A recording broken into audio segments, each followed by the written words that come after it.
There's little details throughout that game which Thomas Tuchel will definitely look at with the team and try and improve on, because, as Joe said, it's not a disaster at all. We'll qualify for the next round, so it's just there's things when we get into the later stages of the groups we need to improve and make sure we're better. You said little details, and we saw pre-match those scenes of Jed Spence being shouted at by Thomas Tuchel in training, and then we saw him trying to kind of direct him in-game today, didn't we? Yeah, we did. I think at times there was a bit too much rotation. But then what we see in the game now is full-backs coming inside a lot. So if you look at Jed Spence here, so he plays the ball inside, and now Bellingham and Rice are in good positions. This is where you want your attacking players, in good positions to attack the back line. So Jed Spence comes into Declan Rice's position here, and now Declan Rice he sees him, so he's got a decision to make. So Declan Rice should go onto the top line and then create more space for Spence as he's got in there, but he doesn't. He comes short to get on the ball, and now you lose that attacking player in them attacking areas. So I think, and you look at Thomas Tuchel here, he's shouting at him. He wants him out wide, he doesn't want him in them positions where Declan Rice is. So now the difference here is Declan Rice is in the position. So what you want him here? Yes, so Declan Rice is in the good position. Jed Spence runs with energy. Now Declan Rice attacks the back line, and now all of a sudden England's in the penalty box, and they get opportunities to shoot from the edge of the box. So we get a good chance, we get a shot off. So just by squeaking them positions, Jed Spence realising Declan Rice is in there, I don't need to be in there. But if he does go in there, which can happen, Declan Rice, I think, then has to say, right, I'm going forward. Against Ghana, who was sat back, you don't need to be coming back and getting the ball off your centre-backs. You have to keep more players in the box. The only thing I would say to that, you remember many times when we talked about Kieran Trippier playing on that left-back position, and sometimes it's not natural. Yes, the manager has said to him what he wants him to do, and he wants him to overlap, but maybe he's not as comfortable as he wants to be in terms of going down the line on his left foot. You see on the other side, everyone wants to come back and then go on their preferred foot. But in terms of his energy and what he needs to do and the position he needs to go in, I totally agree with it. It's just sometimes when you're a fullback in those positions, I know he can play left and I know he can play right, but on his left foot, it might not be as comfortable if it was on the other side. I completely agree, but that's where Anthony Barry said at half-time, patience. That's where, if you lose patience, you end up going into other players' positions. So I think keeping that patience, that's what he means in terms of staying in your position. When the ball comes down your side, use your energy to go forward. And Thomas Tuchel recognised that. He brought O'Reilly on, looked a lot more balanced. Madueke went on the left, got a couple of good crosses in the box. So I think he got the balance right in that period. But I just think when you've got a full-back coming into a number 10's position and number 10 coming to get the ball for centre-backs, you lose. You've got a full-back in the attacking area and your attacking players near your own goal, so it doesn't make sense to me. I think you have to have your attacking players near the goal. You mentioned Madueke, and let's just pick up on that, because there was kind of movement with Madueke within the game, wasn't, to try and get the best out of him. We saw in the first half then him just getting in on the outside was what we wanted him to do, and towards the end of the first half he did. Yeah, no, I think you want your wide players to can we just pause be it effective. There, I think it's pause it there. What you're saying there, you just want him to be in that situation there, but you want him to be more direct and go down the outside? Yeah, well, what I was saying in the first half is about Rashford, a left footer or right footer on the right side. But look at Madueke here. Now he's going down the outside. Now you've got players in the box. He gets a great ball into the box, and you get an opportunity. So I think having a left foot on the left and a right footer on the right against a low block is more effective for me. Why do you think he then took him out after, though, and brought Rashford on? Yeah, he did. I think he's probably tired, and he actually didn't have the best of games. But he seemed like he was at his freest when he was put on that left-hand side. 100%. And he seemed like he could cause Ghana as much danger. So I think Thomas Tuchel will have loads to think about from that game. And there was so much in-game tinkering. Like, we're not used to that as an England team. So many things changed. Sides coming into the positions. So there was a lot mentally going on for those England players there, and they got there eventually, didn't they? But it just was a little bit slow to get there. But I think what I said before the game about Tuchel's team talk being simple and not overcomplicated, sometimes on the pitch as well, that's what you need to do. So we've seen, since Pep Guardiola's come be in the Premier League, we've seen lots of rotation and lots of players interchanging positions. But sometimes you better say to a player, stay in your position, make the pitch big, have wide players out wide. Get it out wide, get players in the box, get the ball in the box. Sometimes actually stay in your position. I think especially when they were going to be so rigid, the Ghana team, they didn't care who they were up against, whether they were up against the left back or the right back had come over and was playing left wing. They were just going to play in their position. That's where England confused it a little bit. OK, let's get some reaction then from the England camp. Declan Rice is talking to Kelly Summers. Well, Declan, is frustration the overriding emotion at full-time? Yeah, I think so. It's always difficult when you play against 11 behind the ball as deep as they was. You've got to find solutions, and last 10 minutes we probably found more than we did all game, and we was unlucky not to score. But look, we stay positive, we keep going, and we still have a great chance to top the group against Panama, so positivity all round. Why do you think you couldn't find those solutions today when you did so well against Croatia? Sorry, say that again? Why do you think you couldn't find those solutions today? You have to give credit to Ghana sometimes. 5-4-1 off the ball, very, very compact, tight spaces to play through. But of course, and on the other hand, maybe we can do a little bit more with the ball and create a bit more. But it's tough, they're good players, like we said that. It was never going to be an easy game, and now we have one more in the group to finish top, so we need to be positive. It's the fourth tournament in a row where England have drawn their second group match. You've got to finals in 2 of those tournaments. Does that perhaps show that there's no need to panic, it's all on track? Yeah, loads of top nations drew their first game. There's no need to be negative or downbeat. We need to stay positive, keep going, recover before the next match, and that's what we'll do. Thanks, Dec. Let's bring Alan Shearer in from our commentary box. I think Declan Rice, they're saying no need to panic, stay positive. England have got this. But that obviously was, as you said in commentary, it was something of a wake-up call, of a sense of, let's just take stock here, and this is a long tournament. It is a long tournament, and there's some very, very well organised teams in this tournament, and at this level you're not going to get everything your own way. You're not going to be able to go out and put in a sparkling performance in every game. You're going to be asked different questions, and England struggled to find the answers tonight against Ghana. I thought they were too slow. I thought they didn't offer enough, particularly in wide positions. We hit that first man too many times when we did try to cross the ball, and everything was just too passive, too safe. It was the easy option, rather than taking the gamble of that pass into midfield, or the gamble to go past someone 1v1. Too many times we thought, no, we'll get the ball, we'll come back inside, we'll go to the right, and then it was just too slow, and England didn't do enough to win the game. But I have to say, you've got to give great credit to Ghana, because their organisation was absolutely superb, and how to defend, how to be organised, and how to make it really, really tough for the opposition, and they did all of those things. Yeah, different tests, as you said, and Panama, again, will be a different kind of test for England, but one that they will expect to overcome. Yeah, I think so. I think even we'd expect changes again. I think certainly down the left-hand side, England struggled. I think one of the reasons why he brought Jed Spence in was perhaps to counteract the power of them on the counter-attack with his pace. But in doing that, you then lose a little bit of quality going forward. And I thought once Nico O'Reilly came on, he sort of did more in going forward for England in the last 10 or 15 minutes than we did for large parts of that game. So I'm sure he'll make a couple of tweaks and changes at the weekend. But as I said, it's not a disaster. It's just something that they're going to have to work on. Thank you very much, Alan. Joe, he said, didn't he, pre-tournament about these 15 players, and perhaps we thought there would be more rigidity, and maybe 2 changes today was something of a surprise. There maybe will be more changes for Panama as well. Yeah, I think so. I think they're understanding. They're prepared for this tournament to go all the way. Today was obviously difficult, but they've got all the answers. They've got everything they need, but that is why we see over here with the... There's a counter-attack there, isn't it, Joe? I mean, when you're talking about it, and this is what I said before the game, Gabby, in terms of, I was just a little bit worried that we get too confident in situations there. That could have been a foul. Prince goes through, and it's a little bit too easy. I know we want to risk now because Tuchel's involved, but you see here then, they're trying to have the rotations here with Eze, Madueke and O'Reilly, but then it becomes very sloppy.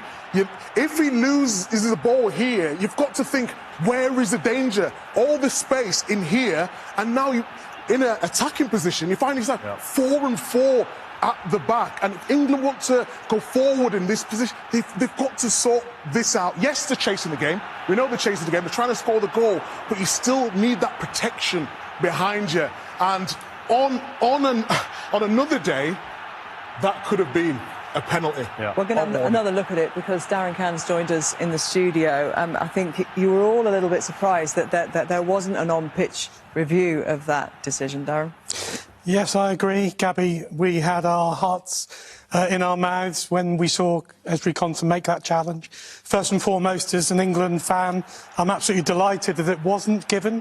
But I have to be honest, for me, this should have been referred to the referee. Konsa makes no contact at all with the ball. He brings down his opponent. You can see it perfectly from this angle. He's airborne, he's out of control, he makes contact with the attacker and no contact with the ball. For me, this is a penalty kick. We've had 7 penalties in this World Cup so far. I'm very glad that wasn't an 8th. Darren, is that getting overturned if he gives it? I think that's the dilemma for the VAR, Joe. In this tournament, most of the time, they've gone with the on-field decision. We had one last night with the Argentina game where it was overturned, but the general thrust of the tournament is such that they'll stick with the on-field decision unless it's clearly wrong. Yeah. Thank you very much. England's still happy.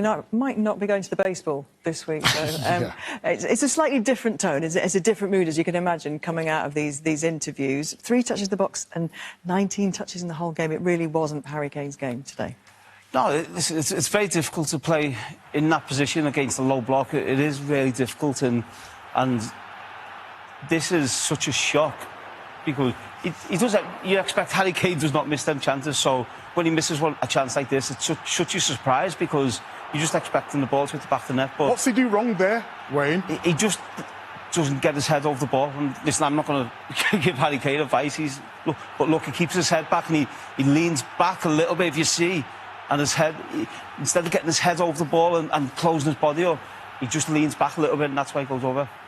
And a frustrated Thomas Tuchel there off the back of it. We saw a lot of that, didn't we, from Thomas Tuchel today, Joe? Yeah, he is quite a frantic coach. He's quite emotional. He's very clean with what he's trying to give to his team. And he was frustrated. I think the Ghanaians were frustrating him just as much as his own teammates.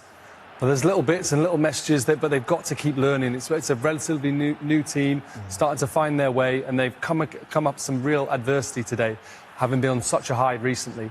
I think they'll, like I say, it's one of those where they're going to have to learn so much from it as a squad and him as a manager. I just think in these games it's more difficult than a game when you play against the better teams who are better going forward because there is more space. These games, and I know I don't want to go back to it, but these games are the games where you need a Phil Foden or a Cole Palmer because the little clever players in them tight areas where we've got Declan Rice who, through all Declan's qualities, getting in little tight areas and little link and play and stuff, that's where you probably need a Foden and Palmer. Are they going to have this again, though, with Panama? Are they going to be frustrated in this same way, do you think? Yeah, that's exactly what I was going to ask Wayne in terms of, you know, as a defender, looking at it, you know, the structure, seeing everything in front of me, it's easy. But, you know, when you're in an attacking position and Panama are going to do the exact same, what do they need to do differently? You mentioned crosses, you mentioned potentially another striker, but I thought the weight of pass was off today as well. Is that fair assessment? Yeah, 100%. And I think you need to, when you're playing inside, you need to change the tempo and get outside quick so you can get crossed in the box. Or when you're playing outside, then when you come inside, do it quick, the tempo, the pass. As you said, the pass of Reece James, especially, I thought there was a couple of times where he can lay it back and he can get a cross in, or just the pass. We'd seen it in training, and maybe that's why he's doing it. Maybe they were sloppy in training, but passing it to the right foot so you can take your touch forward rather than coming here. Then you have to turn, and then they're all back in the shape. So just that tempo. Alan mentioned it during the game. The tempo and the speed of the ball makes such a difference against that low block. Yeah, and of course, teams are going to find different ways to frustrate England, especially those teams who are lower ranked, haven't got that kind of quality across the whole piece. Yeah, well, we expected that. When, you know, I got asked about the game, I thought England would win. I thought they would score early and then the game would open up. But in terms of how Ghana approach the game, say with Panama, they're going to be in the low block. And that's why you mentioned there that the Cole Palmer, the Phil Foden, it wasn't, for me, that... I like everything that Tuchel's done. I think he's made big decisions at the right times, and I respect him for that. But my worry was the fact that when we go against teams in a low block, have we got someone to produce one of those moments of magic. And tonight, I feel as though, not that we don't want to talk about players, we're not there, but it was stark. It was obvious for everyone to see the fact that when we're not on transition, that Madueke is so good at, and the rest of the guys, when you're in them tight little pockets, can you produce something? And there wasn't that tonight. So have we learned that England haven't got the personnel to break teams like this? I think they're just growing. I feel like it's a confidence thing. I think we all know if Saka was fully fit, he would be starting, and he can do that as well as running behind as well. But I just feel like in terms of risk today, there was not enough risk for an England team that won so well against Croatia. I think it's important to point out that other teams have struggled in this tournament. Correct. Other favourites have had these moments. Spain have had these moments, Portugal. You go through it, and no one goes through the World Cup winning it in recent history of having a clean slate. You know, there's going to be tough games, and that was tough today. There's no getting away from it. But like we say, like we're all talking about here, they've got to learn from it. They've got to understand their positions. And Thomas Tuchel's going to take a lot of responsibility for the performance. Of course he is. He's the man who stands up and picks the team. But they've just got to stay on the same page and not get too carried away. Yeah, Argentina lost their opening game, didn't they, of course, and went on to win it. Yeah. A team tries to break down another for 45 minutes, maybe for 60, and then they bring substitutes on and it changes the game. That didn't happen for England in terms of making the breakthrough. Why could they still not find a way through? It did change a bit. When Bukayo Saka came on, it did change a tiny bit more, as you saw. He came inside at one point and curved that ball at the goalkeeper save. But that's okay. We've seen goals, a lot of goals in this tournament. That's... Oh, find a way through. It did change a bit. When Bukayo Saka came on, it did change a tiny bit more, as you saw. He came inside at one point and curved that ball at the goalkeeper save. But that's okay. We've seen goals, a lot of goals in this tournament. That's more of a World Cup game. You have two teams on 3 points, one wanted to win, the other one knew that if they get a point, they might go through after what's last time, 16 years, I think it is. So yeah, to the knockout stage. They're going to battle for that. You saw Carlos Queiroz celebrating because 4 points for them, it's outstanding, especially getting one against England. So you can understand why Ghana went that way, and it was on England to try to open them up. But that's a proper World Cup game. Are you surprised that they didn't make the breakthrough? I said it when I chose my group, England, Ghana, Croatia, Panama, that Ghana is going to disturb England and Croatia to take points to go through. The battle for that. You saw Carlos Queiroz celebrating because 4 points for them, it's outstanding, especially getting one against England. So you can understand why Ghana went that way, and it was on England to try to open them up. But that's a proper World Cup game.